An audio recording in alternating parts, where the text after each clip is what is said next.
Hello everyone. So this is a super quick mini tutorial that I'm putting together in connection with the Smallapalooza kind of giant pullover cowl.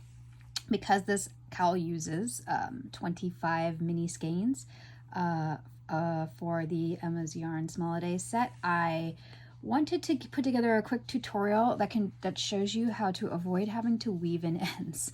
I hate weaving in ends. So if you look on the inside here, this end looks like it's already been woven in. I have not done any weaves.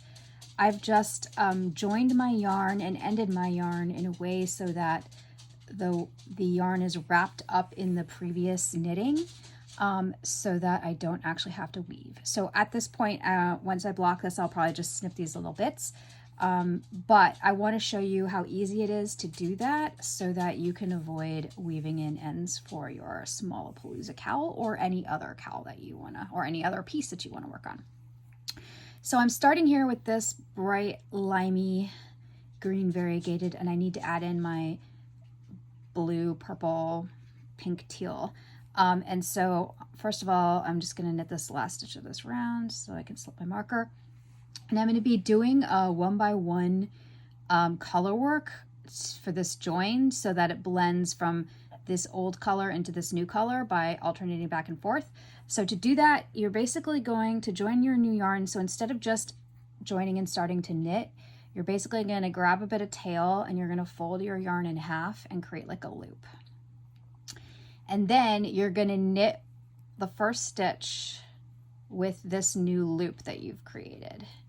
So now you have your first stitch, and you're going to hold these two tail pieces together and you're going to knit them as if they're one piece of yarn at first. And it's going to create little double stitches along the needle, which when you go back through the next round, you're just going to knit them as one stitch and they're going to disappear into your stockinette. So if I'm doing my color work, I'm going to knit one of my old colors. Now I'm going to knit another new one. And again, I'm going to pull both around.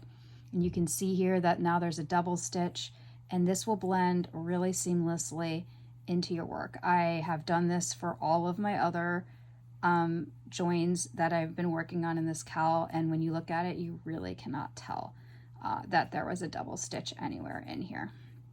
So you just keep going, adding, back and forth.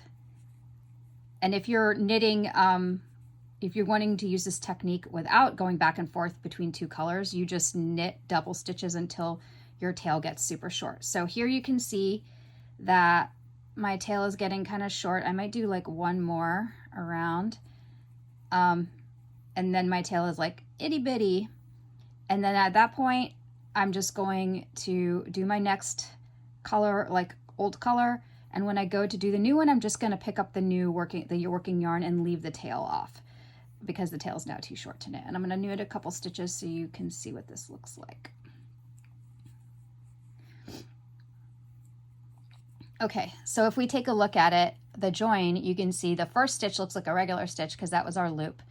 And then these alternating stitches are also regular stitches, but there's just going to be a few, and it depends on how long your tail is, double stitches in the middle here. And again, these are going to be when I get all the way around. And to the next side, I'm just going to knit these as one stitch together, and they'll just disappear into the back of the yarn, inside the inside. And then there's also an easy way to end your ball by weaving it in as you go so that you don't have to weave it in after. And so I'm going to show you that next. I'm going to cut the video here, and then when I come back, I will be showing you how to weave this in to the end of this section. Hi everyone. Okay, so I am back to show you how to weave in the ends when you get to the end of a color.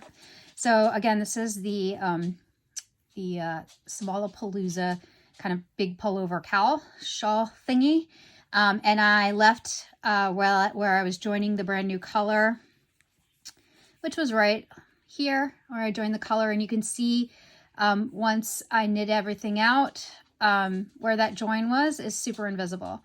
So there is not a lot to going on in that fabric to make me see that I've joined new yarn and done my weave in. And now the color, my old color that I was working, has just a little bit of a tail left. And so now what I want to do is switch from, you know, 2-color, 1x1 color work back to just a straight color, which is this ball here. And I'm going to wrap this tail in as I go so that I don't have to weave it in later. And so basically what that looks like is that you're going to take the next stitch and you're going to knit the new color, and you're going to push, you are going to take the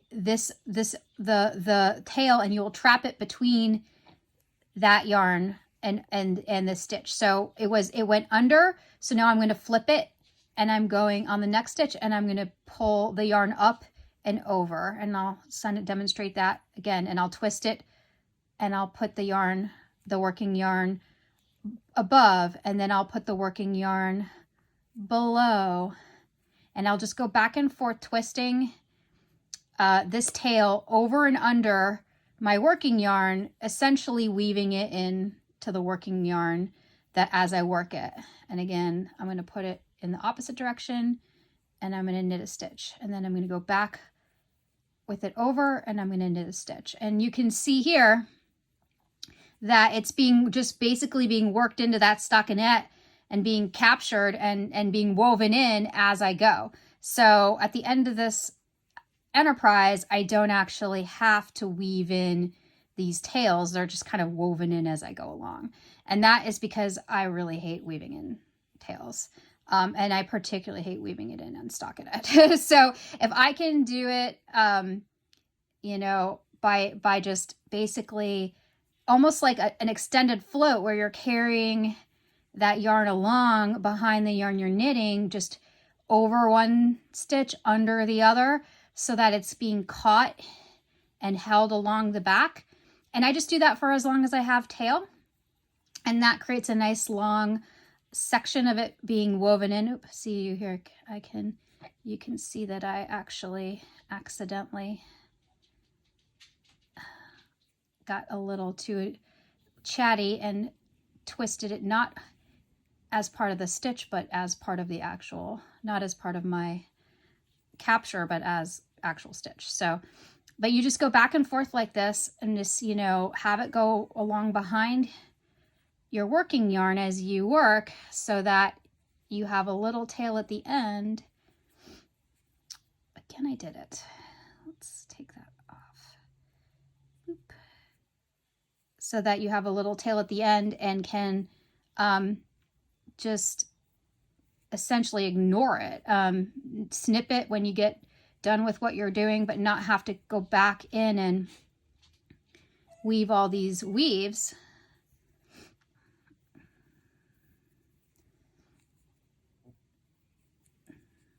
And we're getting really close here. I think I'm just going to do 2 more traps, and then I'll just kind of let that tail drop, and then keep knitting along with my new yarn. And I'm gonna knit past this marker just so I can show you really quickly what that looks like.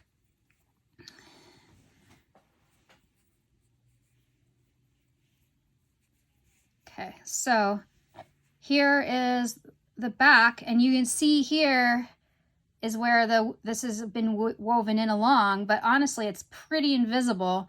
And it's long enough tail that it goes all the way to, I think, here. It's long enough tail that it's not going to just come wiggling out on its own. And, you know, you could probably snip it. The other thing you could do is try to weave it back a little bit in the opposite direction if you're really worried about that. But at least it's secured. It's not flopping around. It's not getting loose.